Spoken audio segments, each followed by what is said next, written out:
রাজধানী ঢাকাকে বাসযোগ্য ও আধুনিক নগরী হিসাবে গড়ে তোলার জন্য সুনির্দিষ্ট পরিকল্পনা ও সম্মিলিত পদক্ষেপ গ্রহণ অত্যন্ত জরুরি।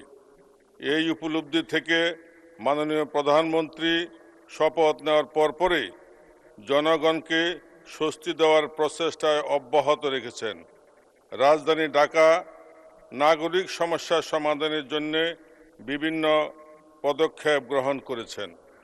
মাননীয় প্রধানমন্ত্রীর নিকট আমার সম্পূরক প্রশ্নে জানতে চাই, জনঘনত্ব নিয়ন্ত্রণ ও বিকেন্দ্রীকরণের লক্ষ্যে রাজধানী ঢাকামুখী মানুষের স্রোত কমানো সহ প্রশাসনিক ও অর্থনৈতিক কর্মকাণ্ডে ঢাকার বাহিরে ছড়িয়ে দিতে আপনার সরকার কোনো পদক্ষেপ গ্রহণ করিবেন কিনা এবং করিলে তাহা কি? মাননীয় স্পিকার, আপনাকে ধন্যবাদ। মাননীয় প্রধানমন্ত্রী। মাননীয় স্পিকার, মাননীয় সংসদ সদস্য, আপনাদেরকে ধন্যবাদ এরকম একটি গুরুত্বপূর্ণ প্রশ্ন উপস্থাপন করার জন্য। মাননীয় সংসদ সদস্য, আপনি যে প্রশ্নটি করেছেন এটির পদক্ষেপটি একটি দীর্ঘমেয়াদী পদক্ষেপ।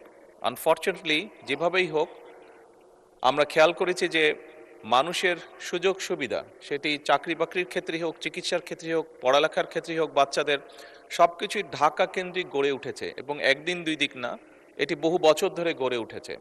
আনফর্চুনেটলি সারা দেশকে ঘিরে এই সুবিধাগুলো আমরা হয়তো সেভাবে গড়ে তুলতে সক্ষম হইনি এখনো, এবং সে কারণেই স্বাভাবিকভাবে সারা দেশ থেকে মানুষ ঢাকামুখী হয়ে থাকে। সেটি কর্মসংস্থানের সুবিধার জন্য হোক, সন্তানদের লেখাপড়ার জন্যই হোক, পরিবারের সদস্যদের চিকিৎসার জন্যই হয়ে না কেন। সেজন্যই দীর্ঘমেয়াদী পরিকল্পনার মধ্যে আমাদের লক্ষ্য হচ্ছে ধীরে ধীরে দেশের সকল অংশেই পর্যায়ক্রমিকভাবে এই বেসিক সুবিধাগুলোকে গড়ে তোলা। সেজন্যই মাননীয় স্পিকার, আপনি খেয়াল করে দেখবেন বর্তমান সরকার বিভিন্ন শিল্পায়ন গড়ে তোলার লক্ষ্যে দেশের বিভিন্ন জায়গায় বিশেষ শিল্পায়িত অঞ্চল গড়ে তোলার চেষ্টা করছে।